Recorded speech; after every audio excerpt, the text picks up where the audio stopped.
Bismillah, assalamualaikum warahmatullahi wabarakatuh. Waalaikumsalam. Welcome back to my channel. Selamat datang di channel kita Hasan Albana Media. Hari ini teman-teman, saya kebetulan lagi ada di Lombok NTB, Nusa Tenggara Barat, dan saya punya kesempatan hari ini untuk bersilaturahim dengan saudara saya sesama tunanetra.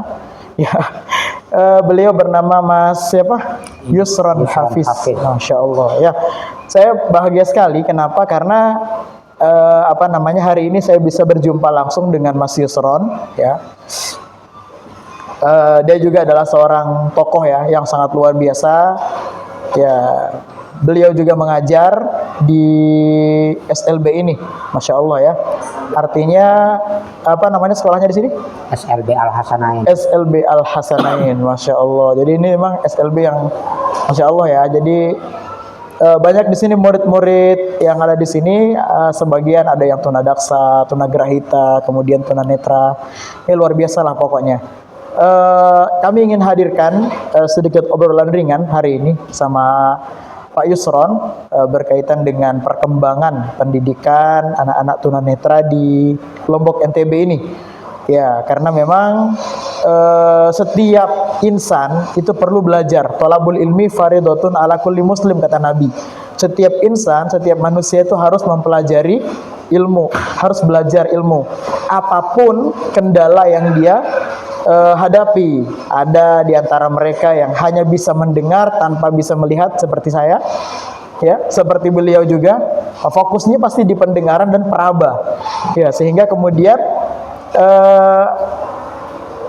orang-orang seperti kita ini kepingin menghadirkan sebuah inspirasi bagi kalian-kalian yang mungkin bisa dikatakan normal, punya penglihatan yang sempurna, ya kan?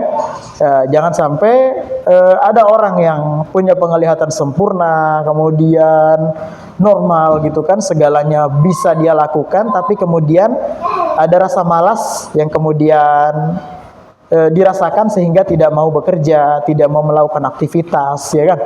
Sehingga kemudian itu membuatnya terus terkungkung dalam dunianya, dalam kemalasannya dan seterusnya.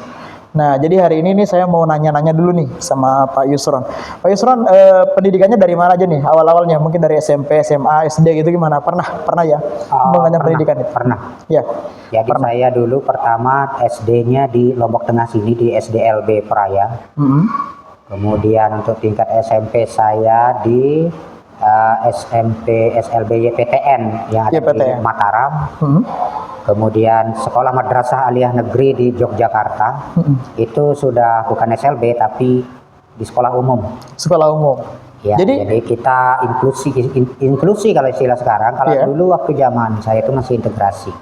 Kemudian saya kuliah di Universitas Cokro Aminoto Yogyakarta. Wow, luar biasa guys. Dan kuliah, Masya Allah. Selama di Jogja itu akhirnya saya tes CPNS di Jawa Barat dan lulus, ditempatkan sempat di Indramayu selama 3 tahun, lalu sekarang saya pindah ke sini.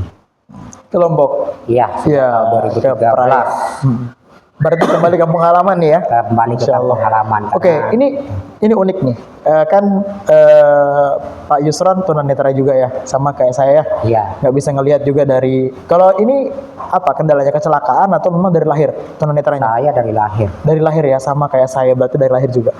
Oh, berarti emang dari lahir udah tunanetra memang ya? Ya, jadi memang beda nih guys, orang yang dari lahir tunanetra sama orang yang tunanetra karena kecelakaan. Kalau orang yang tunanetra karena kecelakaan biasa lebih pesimistis, lebih tidak mau menikmati hidup.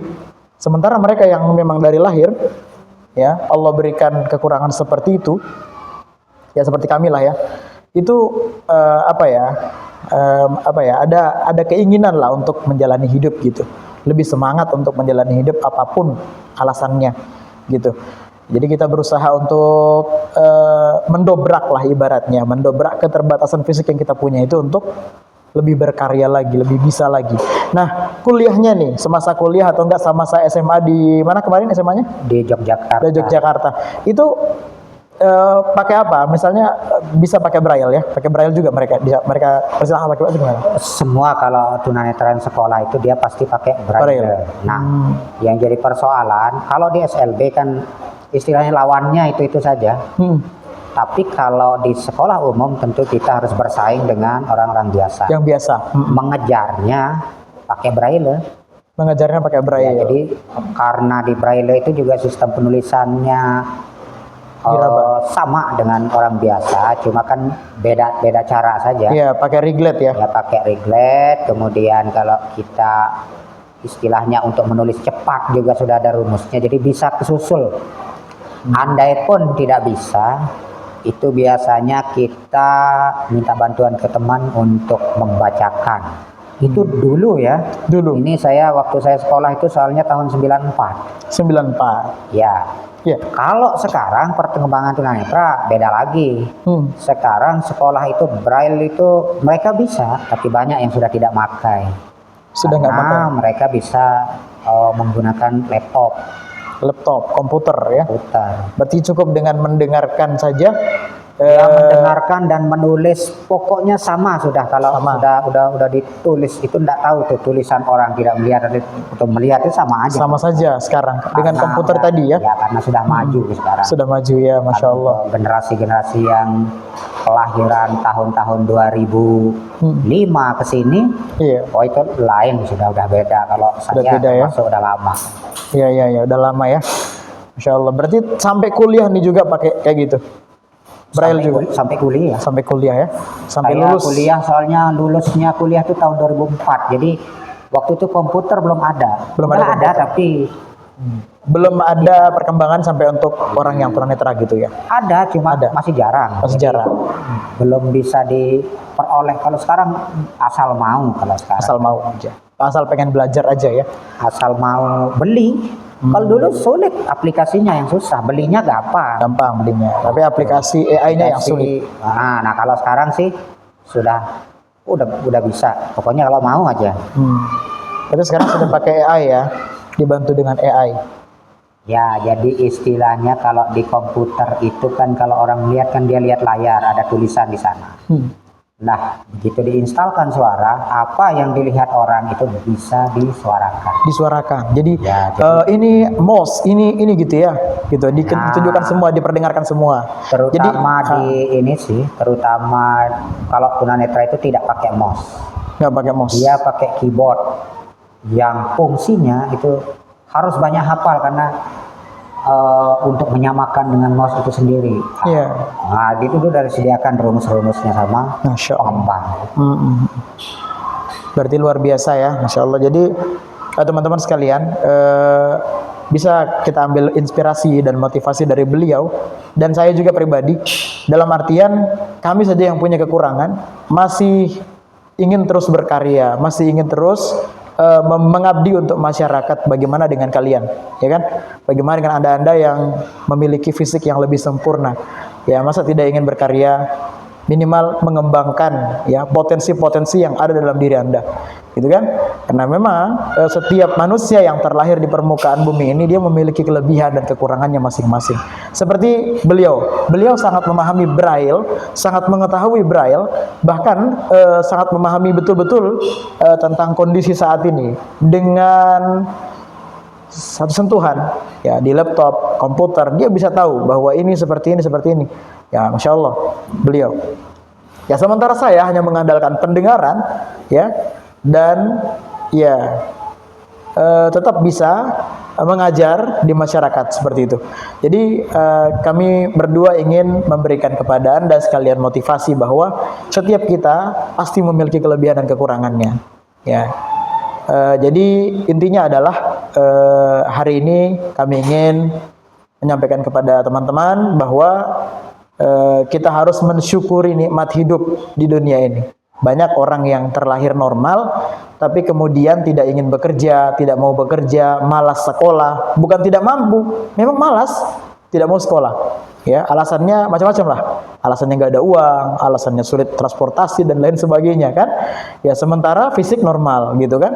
Nah, sementara ada di antara anda, di antara kita ini yang punya keterbatasan fisik ya.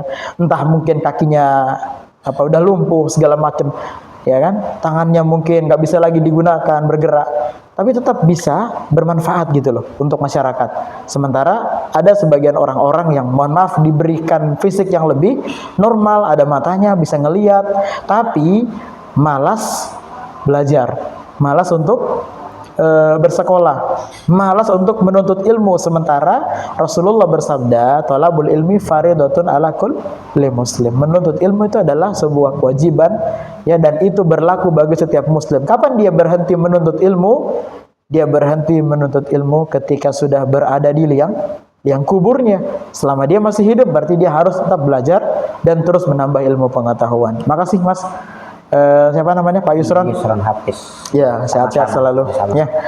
Oh ya, kalau Al-Quran gimana? Kalau Al-Quran Braille bisa baca juga ya berarti ya? Bisa Baca Al-Quran Braille, masya Allah.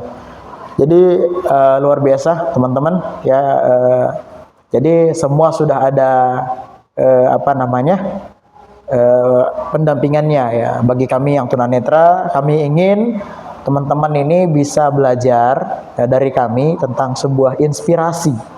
Ya, bahwa tidak semua yang yang sakit ya, yang sehat itu ya nggak semuanya mau belajar. Ya, buat teman-teman yang alhamdulillah diberikan normal ya fisiknya, harus lebih giat belajarnya karena pada dasarnya kita semua sama. Ya, di mata Allah semua kita sama.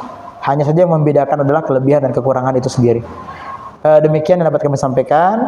Pertemuan kami hari ini, silaturahim kami hari ini di SLB apa namanya tadi? Lupa. SLB Al Hasanain. SLB Al Hasanain ya, masya Allah. Kami bisa datang ke tempat ini, silaturahim ke sini, bertemu dengan Pak Yusron sebagai motivator ya, motivasi ya, yang bisa memberikan kita motivasi insya Allah agar lebih semangat lagi di dalam menikmati hidup di permukaan bumi ini. Sekian yang dapat kami sampaikan. Terima kasih banyak udah nonton podcast kita. Kalau suka dengan konten-konten saya, silahkan klik like, subscribe channel YouTube Hasan Al-Banna Media. Sebuah channel, sebuah akun yang yang selalu memberikan motivasi dan inspirasi untuk semuanya. Aku qouli hadza wa astaghfirullah li wa lakum. Assalamualaikum warahmatullahi wabarakatuh.